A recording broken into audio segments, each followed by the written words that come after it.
भारत ने एक बड़ा कूटनीतिक दांव चलते हुए दुनिया के सामने पाकिस्तान के परखच्चे उड़ा दिए। अमेरिका की मदद से FATF की ग्रे लिस्ट से बाहर निकला पाकिस्तान अभी जश्न ही मना रहा था कि भारत ने दुनिया के सामने पाकिस्तान के चेहरे से नकाब उतार दिया। दरअसल भारत ने मुंबई में संयुक्त राष्ट्र सुरक्षा परिषद की काउंटर टेररिज्म कमेटी की एक बैठक का आयोजन किया।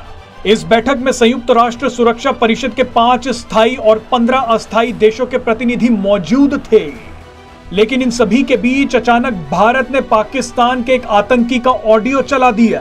तो जो जहाँ पे आपको मूवमेंट नजर आती है, बंदा जिस छत पे चल रहा है, कोई आ रहा है जा रहा है, उसको फायर ठोको। उसे नहीं पता यहाँ पे क्या हो रहा है। भारत ने मुंबई के ताज होटल में चल रही इस बड़ी बैठक में पाकिस्तानी आतंकवादी साजिद मीर की ऑडियो क्लिप चलाई। ऑडियो क्लिप में आतंकवादी साजिद मीर को मुंबई 26/11 के आतंकवादी हमलों के दौरान सबाद हाउस पर हमले का निर्देश देते हुए सुना जा सकता है। जहाँ पे आपको मूवमेंट नजर आती है, बंदा जिस छत पे चल रहा है, कोई आ रहा है जा रहा है, उसको फायर ठोको।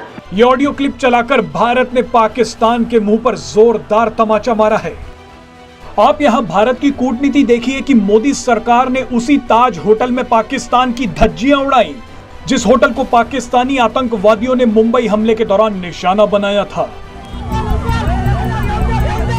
बहरहाल इस बैठक में पाकिस्तान को असली सदमा तो तब लगा जब भारतीय विदेश मंत्री एस जयशंकर के बाद अमेरिका के विदेश मंत्री एंटनी ब्लिंकन ने बयान दिया। अमेरिका ने भी मुंबई हमलों का जिक्र करते हुए पाकिस्तान के मुंह पर तमाचा मार दिया। एंटनी ब्लिंकन ने मुंबई हमलों के पीड़ितों का जिक्र करते हुए कहा कि ये हमारी जिम्मेदारी है कि हम मुंबई हमलों के अपराधियों और मास्टरमाइंड को सजा दिलवाएं।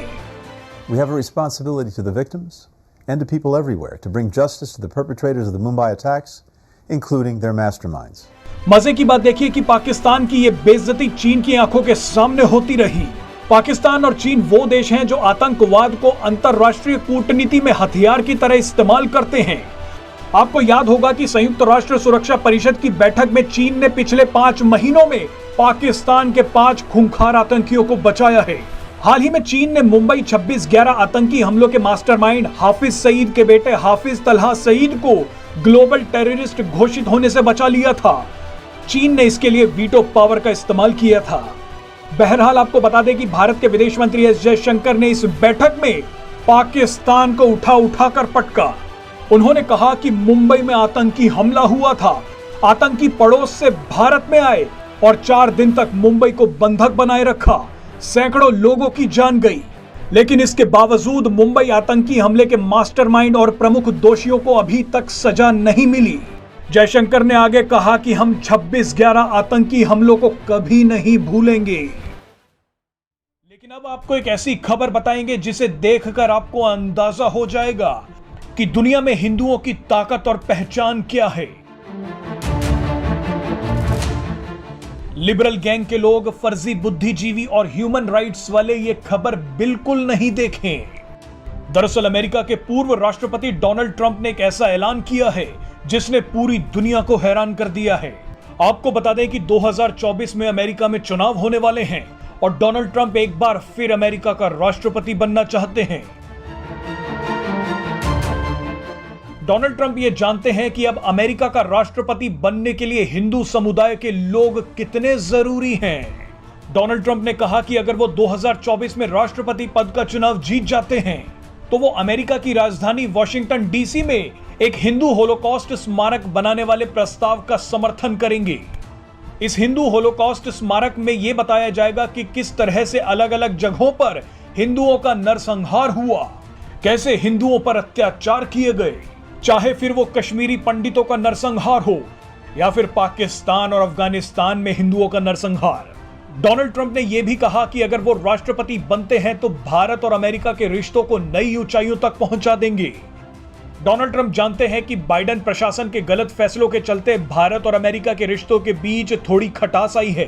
बाइडेन सरकार ने हाल ही में डोनाल्ड ट्रंप के एक फैसले को पलटते हुए पाकिस्तान को एक बार फिर F-16 लड़ाकू विमानों के रखरखाव के लिए पैसा देना शुरू कर दिया था।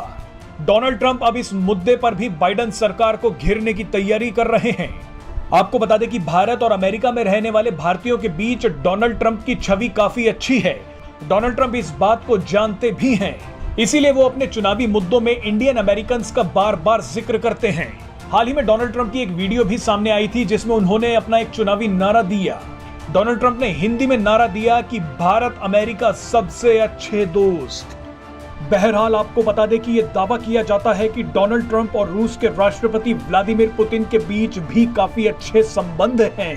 अगर डोनाल्ड ट्रंप दोबारा अमेरिका के राष्ट्रपति बनते हैं तो इससे पुतिन को भी काफी फायदा होगा। अगर उन्हें राष्ट्रपति पद मिलता है तो पुतिन का दबदबा भी और ज्यादा बढ़ जाएगा। और इसके साथ साथ उन्होंने बेसिकली इंडिया को अपना मेजर पार्टनर भी डिक्लेयर किया है।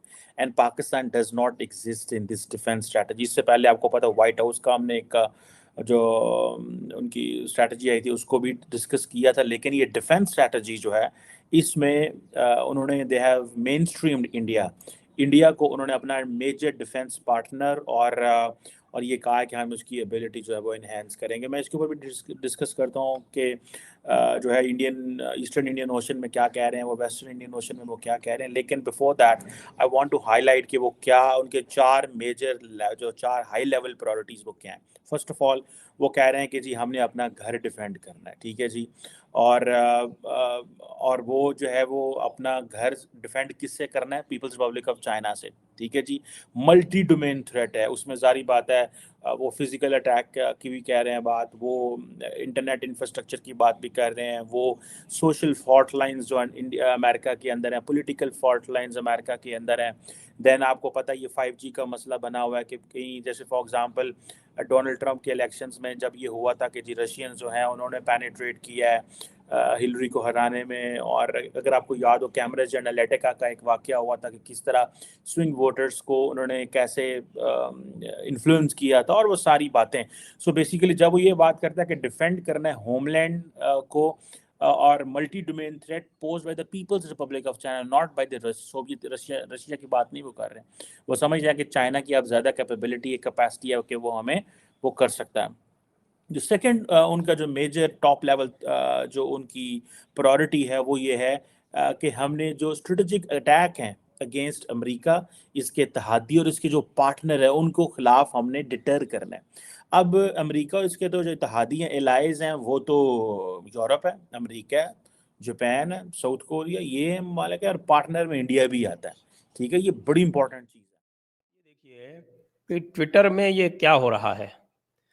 ना केवल ये एलॉन मस्क ने पराग अग्रवाल और विजया गड्डे जैसे हमारे भारतवंशियों को फायर कर दिया है, उनके चीफ फाइनेंशियल ऑफिसर नेड सेगल को भी फायर कर दिया।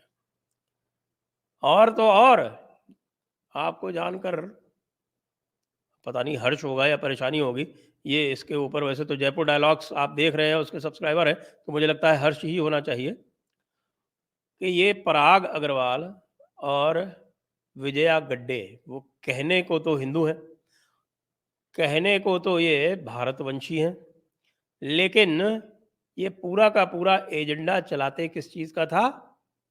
पूरा का पूरा चलाते थे ये एजेंडा लेफ्टिस्टों का, पंचमक्कारों का। और पंचमक्कारों के साथ साथ पूरी तरह से हिंदू विरोध का एजेंडा ये लोग चलाते थे। ये पराग अग्रवाल कौन है? आपको पता ही होगा। पराग अग्रवाल पहले तो यहाँ बेंगलोर में ही हुआ करते थे और इन्हीं के समय पे बहुत सारे आपने विवाद देखे होंगे। और उन विवादों में चूंकि उन्होंने भारत सरकार से पंगा लिया, भारत सरकार से भिड़के चले, तो इसका उन्हें उपहार मिला और उनको बना दिया गया CEO, वो जैक के स्थान पर।